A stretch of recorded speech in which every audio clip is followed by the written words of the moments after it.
वकीलों को दौड़ा दौड़ा के लाठी से मारा, ये दूसरा तरीका है, तो प्यार भाई है ये। ठीक है, आपने कहा कि दूसरा तरीका सरकार का ये होगा।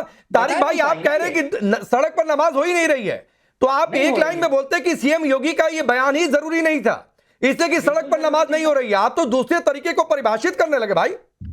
नहीं, मैं आपने पूछा था, मैंने इसलिए बताया। अनिला सिंह ने उसका जवाब नहीं दिया कि दूसरा तरीका क्या है। अनिला सिंह की बात दूसरा में एक तरीका और ये है। नहीं तारिक भाई, अनिला सिंह की बात में एक और शब्द था, उन्होंने भजन संध्या का भी नाम लिया कि सड़क पर कोई भजन संध्या नहीं करने लगेगा, लेकिन उधर आपका नहीं गया क्योंकि वो आपके मतलब का नहीं था। अच्छा एक बात बताइए मुझे, मैं कह रहा हूं, मैं अनिला सिंह से पूछता हूं कि सड़क पर अगर भजन हो रहा है, कीर्तन हो रहा है, भंडारा हो रहा है, इनको ऐतराज है? ये अगर ऐतराज करती है तो सनातन विरोधी है। पूछिए, मुझे ऐतराज नहीं। नमाज मत पढ़िए, मगर भजन कीर्तन से मुझे मैं बिल्कुल ऐतराज करूंगी। ऐतराज करती है तो सनातन विरोधी कहलाएंगे। तारिक खान सुनिए, कान खोल कर सुनिए। ये अराजकता जो आपके टाइम पर रहती थी, सनातन विरोधी हैं। जब आई है, लाल टोपी की गुंडागर्दी जो है पूरी चरम सीमा पर चली है। मैंने साफ शब्दों में कहा, कोई भी व्यक्ति, कोई भी संगठन, कोई भी अगर किसी भी धर्म और जाति वर्ग क्षेत्र से आ रहा है, कानून को अपने हाथ में ले रहा है, सड़क जो है वहां पर आपको कोई पूजा पाठ किसी भी पद्धति की, चाहे वो आपका धर्म हो चाहे मेरा धर्म हो, उसकी इजाजत दीजिए। जाइए थाने से परमिशन लीजिए, एसडीएम कोर्ट से, तहसील से परमिशन लीजिए। अगर वो लोग इजाजत दे देते हैं तो आप शौक से अपना शौक पूरा करिए, पर बिना किसी इजाजत के अगर आप सोचेंगे प्लकार्ड लेकर खड़े हो जाए, माथे पे चश्मा कर रहे कि मैं बेचारा मुसलमान, मुझे सड़क पे नमाज अदा करने नहीं दी जा रही, तो बिल्कुल नहीं करने दी जाएगी। मैं कतई कहता हूं सड़क पे नमाज है। अराजकता जो है फैलाने वाले कौन है, ये सब जानते, पूरा विश्व जानता है। लेकिन भारतीय जनता पार्टी एक्सपोज हुई है, सनातन विरोधी है। सड़क पर भंडारा, पश्चिमी बंगाल में भंडारा होने से आपको दिक्कत नहीं होनी चाहिए ना। जो आप लोग करते रहते हैं ना तारिक खान, उसके दिन लग चुके हैं, उसके दिन लग चुके हैं। आज भारत का हर वासी जो है वो ये चाह रहा है कि तुष्टीकरण ना हो, केवल विकास हो। हम अपने बच्चों के भविष्य के बारे में बताएं। आप लोग केवल तुष्टीकरण, बड़ा मंगल मैं चुनौती देती हूँ, बताइए मुसलमानों के लिए आप लोगों ने क्या क्या किया? जो मुसलमानों के लिए, आप तो खुद एक मुसलमान है, बताइए क्या क्या किया। और मैं बता दूं कि हमारी सरकार ने क्या क्या किया, किस किस के लिए और किया और कैसे कैसे। पहले हिंदुओं के लिए तो कर लीजिए, उनका बड़ा मंगल नहीं। नहीं, हम तो सबके लिए करते हैं, जैसे आप बड़ा मुसलमानों के लिए करते थे, हम तो सबके लिए करते हैं। होगा या नहीं होगा? आप सनातन विरोधी बड़ा एक्सप्लॉयटेशन का काम आप करते हैं। एनसीआरबी के आंकड़ों को गलत तरीके से बोलकर झूठ फैलाने का काम समाजवादी पार्टी करती है। आप लोग सनातन विरोधी, ज्ञान नहीं है, क्योंकि सारा दिमाग तो गुंडागर्दी में चलता है। रुक जाइए, रुकिए पढ़ने पड़ते। नहीं, मैं आता हूं बीच में, मैं आगे बढ़ता हूं। तारिक खान, अभी तक आप लोग बीजेपी को टैगिंग कर रहे थे। अरे रुकिए अनिला जी, रुकिए। अभी तक तारिक भाई आप लोग बीजेपी को टैगिंग कर रहे थे कि ये तो मुसलमान विरोधी हैं। आप आज ये भी टैगिंग कर रहे हैं कि ये सनातन विरोधी हैं, लेकिन फिर एक मिनट रुक जाइए तारिक भाई, लेकिन सैयद जवाब, गरीब विरोधी, हाँ ठीक है, सैयद जवाब, जब बीजेपी ये कह रही है कि इबादत नहीं होगी, पूजा सड़क पर नहीं होगी, वो तो कह रहे हैं भजन संध्या भी किनारे किया जा सकता है, तो किनारे करो। यात्रा सड़क पर होगी, कांवड़ यात्रा निकलेगी सड़क पर, आपका मुहर्रम का जुलूस निकलेगा वो भी सड़क पर, तो फिर क्या दिक्कत है भाई? क्यों भाषा गड़बड़ लग रही है? जी बहुत बहुत धन्यवाद राकेश भाई, सभी को मेरा जय हिंद, जय संविधान। देखिए योगी जी बहुत शानदार आज उन्होंने बात करी है। उन्होंने कहा सड़क पर नमाज नहीं होगी और कोई भी धार्मिक, उसमें एक चीज और ऐड कर देते हैं कि जो बेचारे शंकराचार्य बैठे हुए हैं उनका भी हम सम्मान करेंगे। जिस तरीके से देश के अंदर, खास तौर पे उत्तर प्रदेश के अंदर शंकराचार्य को सम्मानित करा गया है, उसी तरीके से वो मुसलमानों को भी सम्मानित करेंगे। वो ये कहने की कोशिश कर रहे हैं, जिस तरीके से बटुक ब्राह्मणों के बाल पकड़ करके खींचे गए थे, शायद उसी सम्मान की वो बात कर रहे थे, वो पूरा बता नहीं पा रहे हैं। आज भारतीय जनता पार्टी देखिए एक्चुअल में कंफ्यूज है। देखिए बहुत शानदार बात करी अनिला सिंह जी ने, बिल्कुल उन्होंने सही कहा। मैं तो इनकी बात से आज इत्तेफाक ही जाहिर करता हूँ। जिस तरीके से मणिकर्णिका घाट के ऊपर इन्होंने मंदिरों को तोड़ा है, अब मेरे भाई की बात सुनिए सैयद जवाब, मैं आ रहा हूं सर, मैं आ रहा हूं।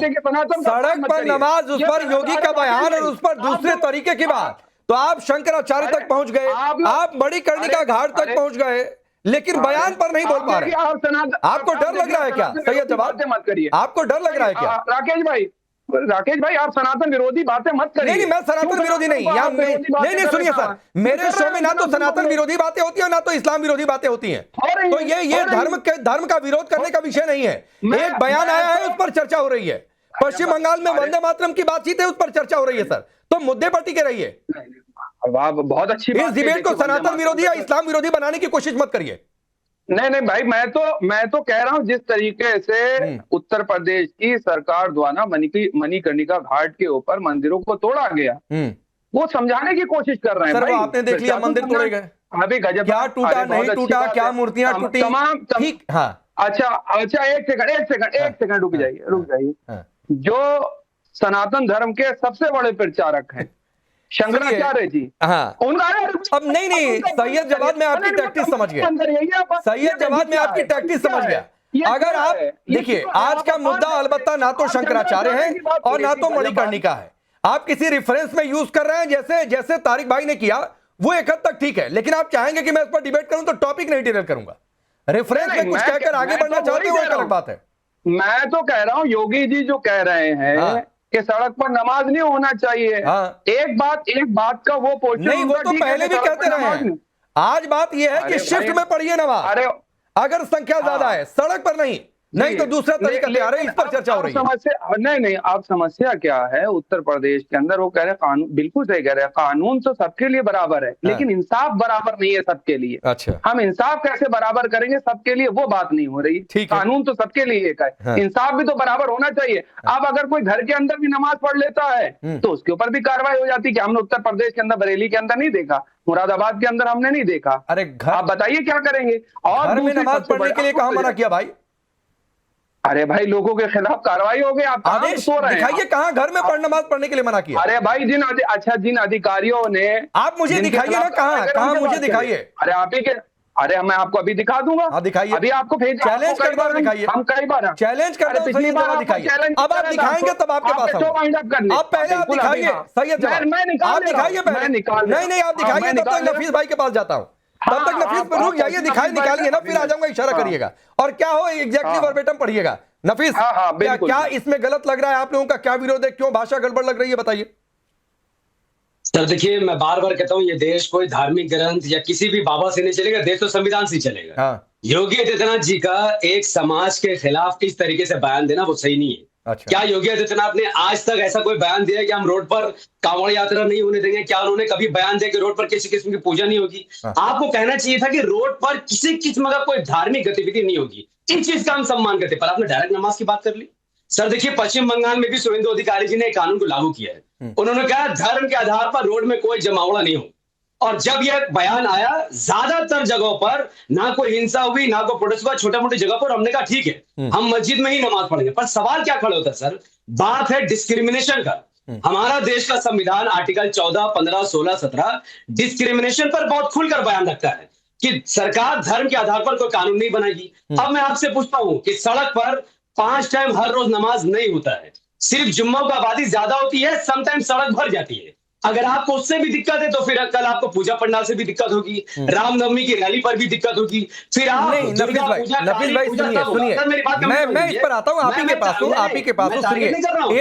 एक तो सुनिए भाई, सड़क पर आमतौर पर पूजा पंडाल लगते नहीं है। हाँ, कांवड़ यात्रा जरूर होती है, उसके तर्क में लोग ये कहते हैं कि कांवड़ यात्रा है वो घर में नहीं होगी, मंदिर में नहीं हो सकती है, तो सड़क पर ही होगी।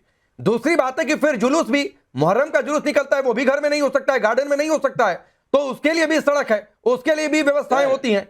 तो ये बात है, आप मिला रहे हैं दोनों चीजों। नहीं मिला नहीं रहे। शुभेंदु अधिकारी जी ने पश्चिम बंगाल में जो कानून लाया उसको मैंने अच्छे से पढ़ा है, और कई चैनल मैंने डिबेट भी किया, मैं उसमें साफ साफ लिखा है कि कोई भी धार्मिक गतिविधि सड़कों पर नहीं होगी। अब ये डिस्क्रिमिनेशन कैसे है वो मैं आपको समझा रहा हूँ। आप कह रहे हैं कि पूजा पंडाल सड़क पर नहीं लगेगी, आप कह रहे हैं नमाज नहीं होगी, आप कह रहे हैं जुलूस नहीं होगा, लेकिन वही कोई पॉलिटिकल रैली अगर चलेगी तो वो हो सकता है। ये डिस्क्रिमिनेट है। ये तो अलग तरीके की बात है, आप इसमें आप पॉलिटिक्स को घुसा रहे हैं, पॉलिटिकल रैली घुसा रहे हैं, तो जाइए PIL फाइल करिए कि भाई ये सड़क रोड शो ये सब ना हुआ करे। आप जाइए, कोर्ट कह देगा सही बात है, हटिए, सड़क पर से ट्रैफिक कटेगा। ये कौन सी बात हुई? अब आप पॉलिटिकल रैली को इसमें घुसा रहे हैं, ये बात नहीं है। शादाब भाई जी, मैं नमाज के लिए डिबेट ही नहीं कर रहा हूँ। अरे फिर संविधान पर डिबेट कर रहा हूँ। हाँ, तो संविधान पर ही डिबेट आ रहे हैं भाई। उसी संविधान ने शादाब राज्य की सरकारों को ये अधिकार भी दिया है कि कानून व्यवस्था के लिए जो जरूरी है, हाँ ये अलग बात है कि भेदभाव नहीं होना चाहिए, लेकिन कानून व्यवस्था के लिए जो जरूरी है वो करेंगे, ये अधिकार भी दिया है। मैं आता हूं जवाद भाई, आता हूं, पढ़ के सुनाइएगा। आता हूं रुक जाइए, शादाब से ले लूं। एक उसके साथ शिफ्ट की भी बातचीत है जो जुमे का जिक्र कर रहे हैं, इसमें आपको कुछ गड़बड़ नजर आता है या सीएम योगी की बात सही नजर आती है? बिल्कुल सही कहा योगी आदित्यनाथ जी ने, और यही इस्लाम का तरीका भी है। हमारे यहाँ देहरादून में आप आएंगे तो हमारे यहाँ तो ईद की नमाज भी 2 मरतबा हुई, और जहां मैं ये कह रहा हूँ नमाज उलमाओं से आप फतवा मंगा लीजिए, रोड के ऊपर नमाज की इजाजत ही नहीं है, क्योंकि हकुल इबाद एक चीज है, इबादत के भी अहकाम है, उसके भी हक है। आप ऐसी किसी गंदी जगह नमाज नहीं पढ़ लेंगे, वहां गंदे टायर्स जाते हैं रोड पे, ऐसी कौन सी आफत आ रही है, 5 मिनट रुक के पढ़ लेंगे। और ये आप कहते हुए संकोच कर रहे थे, इन्होंने तीनों चारों प्रवक्ता जो बैठे हैं हमारे, इन्होंने बड़े एक बार भी ये नहीं कहा कि नहीं रोड पे नमाज नहीं होनी चाहिए। अरे सच बोलने का दम रखो भाई, शरीयत इस्लाम कह रहा है कि नहीं, आप बेकार क्यों कर रहे हैं, इस बात पे क्यों इधर उधर की बात बता रहे, पिंडाल लगेगा, पूजा होगी, फला होगा, इसकी बात कहां आ रही है? आप सही चले, आपकी बात हो रही है, आप सही चले ना, इसे स्वीकार कीजिए कि हाँ भाई हम अपनी मस्जिदों में नमाज पढ़ेंगे, मस्जिदों के बाहर नहीं पढ़ेंगे। अब वो एक जवाद साहब बता रहे थे, वो कह रहे थे कि रुकिए ना अभी भाई रुकिए, जवाद साहब कह रहे थे कि छत पे नमाज पढ़ने पे रोका भाई, तब अगर कहीं इमरजेंसी होती है और उसमें लगता है कानून व्यवस्था बिगड़ जाएगी तो कई बार पुलिस को कई चीजों को रोकना पड़ता है, उस बात को इशू बनाने की जरूरत नहीं, वो किसी को रेगुलर बेसिस पे नहीं रोका जा रहा। सच पे आइए, आप सच पे आएंगे तो अच्छी डिबेट होगी, जनता भी समझेगी। गलत चीज की पैरवी मत कीजिए, गलत चीज की पैरवी करने से आपका लेवल नीचे जा रहा है, लगातार नीचे जा रहा है। गलत चीज को जस्टिफाइड करने की जो कोशिश कर रहे हैं, ये मुसलमानों के लिए सबसे बड़ा नासूर बन रहा है। आपकी राजनीति चलती रहेगी लेकिन मुसलमानों को इसकी गंभीर, ठीक है, आऊंगा जवाब भाई, एक चंद्रमोहन जी से भी टिप्पणी ले लूं फिर आता हूं आपके पास। अब चंद्रमोहन जी, शादाब तो कह रहे हैं कि क्या गलत है, सड़क पर नमाज तो वैसे भी नहीं होनी चाहिए, 2 शिफ्ट में भी अगर नमाज पढ़ लिया जाए तो इसकी क्या बातचीत है। दूसरी बात है कि उधर वंदे मातरम पर है, उस पर भी आपकी पार्टी के कुछ नेताओं को लग रहा है कि भाई ये गड़बड़ है, क्यों इस तरीके का आदेश पारित हो रहा है? देखिए हमें कुछ नहीं गड़बड़ लग रहा, गड़बड़ का तो आप ही की डिबेट के अंदर सब कुछ पांडे जी ओपन हो गया।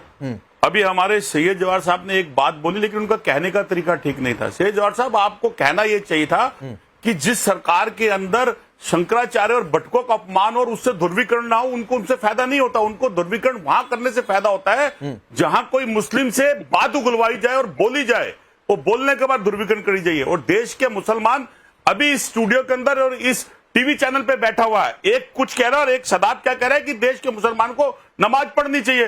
तो भारतीय जनता पार्टी को डर किससे लग रहा है?